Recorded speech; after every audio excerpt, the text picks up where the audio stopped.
તો જૂનાગઢ જિલ્લા પંચાયતના ઉપપ્રમુખે કરી છે કબૂલાત। જી હા, બિલકુલ આપને જણાવી દઉં કે રસ્તા અને વિકાસના કામોમાં ભ્રષ્ટાચારની કબૂલાત હાલ કરવામાં આવી છે।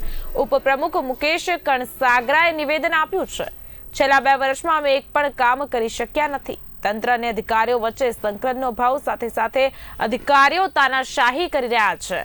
જૂનાગઢ જિલ્લા પંચાયત નીચેના ક્રમે ઉતરી ગઈ છે તેમ કહેવું છે કણસાગરાનું। લેવલેથી જ એની ખરીદી હોય છે, એટલે એમાં કોઈ જિલ્લા પંચાયતની કોઈ ભૂમિકા હોતી નથી। અમે દુઃખ સાથે વાત કરવા માગીએ છીએ કે છેલ્લા 2 વર્ષની અંદર એક પણ મનરેગાનું કામ નથી। અમારા આગેવાનો, સરપંચો અને પદાધિકારીઓ બધાએ અમને મનરેગાના રોડ રસ્તાની વાત માટે અમને અનેક વખત રજૂઆત કરતા હોય છે। અમે પણ સરકારમાં બધે પ્રશ્નો આની રજૂઆત કરતા હોય છે, પણ અધિકારીઓની તાનાશાહીને હિસાબે અમે એક પણ કામ કરી નથી શક્યા, એનું અમને દુઃખ છે।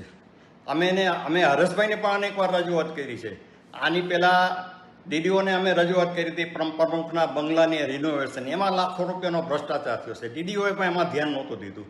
હવે અમે ડીડીઓને સંકલન કરી ઉપરથી બધું વ્યવસ્થિત ગોઠવું, અને હવે તો ગોપાલ ઇટાલિયામાં આવ્યો છે, તો ગોપાલ ઇટાલિયા મને એવું નથી લાગતું કે એક પણ કામ અમારું મનરેગાનું કામ થવા દે કે ખેડૂતોના રોડ રસ્તાના કામ થવા દે।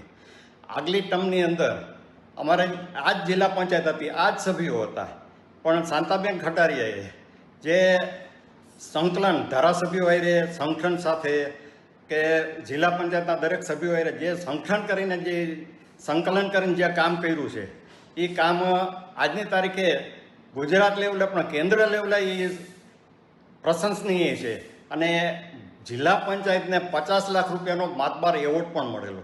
આજ એ જ જિલ્લા પંચાયત છે, એ જ જિલ્લા પંચાયત અત્યારે જે પહેલા ક્રમેથી ઉતરતા ક્રમે નીચલા ક્રમે આવી ગઈ છે, એનું અમને ખૂબ જ દુઃખ છે। અમે લોકોના પ્રશ્નો વાચા આપવા અને એને પ્રશ્નો ઉકેલવા માટે અમે સતત તત્પરો છે। હું તો મારા સ્વભાવ પ્રમાણે કાયમી કોઈ પણ ખોટું થતું હોય તો હું પહેલાં એનો પ્રશ્નો ઉચ્ચારવા, કોઈ અધિકારીને આડમાં આવ્યા પહેલાં કે કોઈ પણ ભ્રષ્ટાચારની વાત હોય તો હું સૌની પહેલાં હું આગળ હોઉં છું।